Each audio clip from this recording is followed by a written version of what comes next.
اليوم إلى شخصية مثيلة لنيلسون مانديلا لتعطينا أفكار جديدة لإقرار السلام في زمن الحرب والمشاكل والنزاعات. نعم، نضالته قامت بالكثير من أجل الدفاع عن حقوق الإنسان والقضاء عن التمييز العنصري.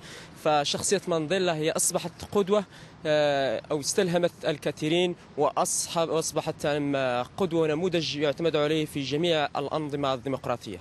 فهو مشحون بإنسانية كبيرة جدا، وكذلك اعتبر في مرحلة من المراحل قدوة لتصفية الخلافات المرتبطة بالاستعمار، وهو نموذج على هذا المستوى، وبالتالي يقدم كحل لكل ما يرتبط بالعنصرية والأبارتايد على مستوى العالم. لا يمكن القول عن هذا الحدث الأليم إلا أنه خسارة بالنسبة لجميع البلدان، وخاصة بالنسبة لشعب جنوب إفريقيا. هذه الشخصية لا يمكن إلا الإشادة والتنويه بما قدمته من خدمات نضالية للمجتمع الكوني بأسره. سنفتقده يعني كرجل سياسي ورمز من رموز الديمقراطية.